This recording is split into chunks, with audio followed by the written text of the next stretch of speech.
কসবাকাণ্ডের প্রতিবাদে গড়িয়াহাটে বিজেপির বিক্ষোভ, পুলিশের ব্যারিকেড ভাঙল বিজেপির সদস্যরা। সেখানে রয়েছেন সুকান্ত মজুমদার। গড়িয়াহাটে বিজেপির বিক্ষোভে কার্যত ধুমধুমার কাণ্ড। কসবাকাণ্ডের জেরে কিন্তু কার্যত বলা যায় যে এখন উত্তাল রাজ্য রাজনীতি। গণধর্ষণের অভিযোগ উঠেছে সেখানে এবং সেই অভিযোগের প্রেক্ষিতে এবার বিজেপির তরফ থেকে বিক্ষোভ মিছিলের আয়োজন করা হয়েছে এবং সেখানেই রয়েছেন সুকান্ত মজুমদার, বিজেপির রাজ্য সভাপতি সুকান্ত মজুমদার সেখানে উপস্থিত রয়েছেন। কার্যত গড়িয়াহাট জুড়ে দেখতে পাচ্ছেন কিভাবে ধুমধুমার কাণ্ড ঘটে গেছে সেখানে পুলিশের সঙ্গে বিজেপি কর্মীদের।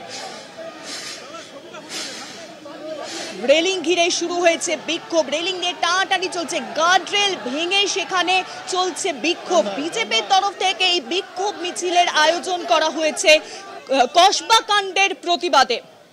কসবাকাণ্ডের প্রতিবাদে গড়িয়াহাটে এবার বিজেপির বিক্ষোভ, পুলিশের ছয়লাভ। সেখানে কার্যত বিজেপি কর্মীদের সঙ্গে রীতিমতো ধুমধুমার বেঁধে গিয়েছে পুলিশের। আর এই বিষয়ে আরো জানবো, এখন সরাসরি ফোন লাইনে রয়েছেন আমাদের বিশেষ প্রতিনিধি অঞ্জন রায়। অঞ্জনদা, কি পরিস্থিতি এখন গড়িয়াহাট চত্বর জুড়ে?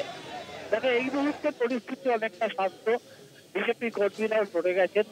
সুকান্ত মজুমদারের নেতৃত্বে যে বিজেপির নেতারা এসেছিলেন তারা আপাতত গ্রেপ্তার হয়েছেন, তাদেরকে লালবাজারে নিয়ে যাওয়া হয়েছে। কিন্তু যে ঘটনাকে কেন্দ্র করে, কসবার যে ঘটনাকে কেন্দ্র করে এই বিক্ষোভ ছিল, সেই বিক্ষোভে কিন্তু গড়িয়াহাট চত্বর ধুমধুমার হয়ে ওঠে। প্রায় মিনিট 20 থেকে 8 ঘন্টা বলতে পারো যান চলাচল সম্পূর্ণভাবে বন্ধ হয়ে যায়। তারা চেয়েছিলেন, বিজেপি চেয়েছিল যেখান থেকে তারা অবস্থান করবেন, করে তারপর তারা কসবা থানার দিকে মিছিল করে যাবেন, কিন্তু পুলিশ তাদের প্রতিরোধ করে। এর ইতিমধ্যেই যে রাস্তাটা রাসবিহারীর থেকে গেছে গড়িয়াহাট থেকে, সেই রাস্তার ওপরে যে সমস্ত গার্ডরেল গুলো ছিল রাস্তা, সেগুলো বিজেপি কর্মীরা ভাঙচুর করেন। তারা সেগুলো রাস্তায় ফেলে দেয়, পুলিশ লাঠি নিয়ে তাদের উপর তাড়া করেন, তারপর বিজেপি কর্মীরা চলে যান। কিন্তু সেই দিক সামলাতে গিয়ে আবার আরেক দিকে অন্য রাস্তার উপর বিজেপি কর্মীরা বসে করেন। ফলে কার্যত একটা নাজেহাল অবস্থা হয়েছিল পুলিশ। কিন্তু যাই হোক, পরিস্থিতি এই মুহূর্তে শান্ত। গ্রেপ্তার হয়েছে সুকান্ত মজুমদার, তাকে লালবাজারে নিয়ে যাওয়া হয়েছে।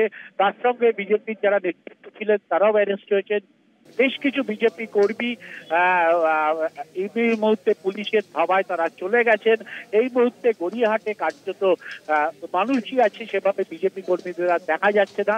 কিন্তু পুলিশ প্রচুর রয়েছে, কারণ পুলিশের আশঙ্কা আবার হয়তো বিক্ষোভ হতে পারে। ফলে সেই মুহূর্তে দাঁড়িয়ে, সেই কারণে প্রচুর পরিমাণে পুলিশ গড়িয়াহাট চত্বরে এই মুহূর্তে দাঁড়িয়ে আছেন। আপাতত পরিস্থিতি শান্ত, যান চলাচল চলছে। যারা বিজেপি কর্মীরা ছিলেন তারা আপাতত ছত্রভঙ্গ হয়ে গেছেন। অনেক ধন্যবাদ অঞ্জনদা। ফোন লাইনে সরাসরি গড়িয়াহাটে ছিলেন এবং সেখানকার সার্বিক পরিস্থিতি তুলে ধরলেন আমাদের সামনে। কিভাবে সেখানে কিছুক্ষণ আগে কিন্তু কসবাকাণ্ডের প্রতিবাদে বিজেপির তরফ থেকে যে বিক্ষোভ মিছিলের আয়োজন করা হয় এবং সেই আয়োজনে কার্যত আমরা দেখলাম যে পুলিশের সঙ্গে শুরু হয়ে যায় বিজেপি কর্মীদের ধস্তাধস্তি। সুকান্ত মজুমদার, বিজেপির রাজ্য সভাপতি সেখানে উপস্থিত ছিলেন, তাদের ইতিমধ্যেই কিন্তু গ্রেফতার করে লালবাজারে নিয়ে আসা হয়েছে।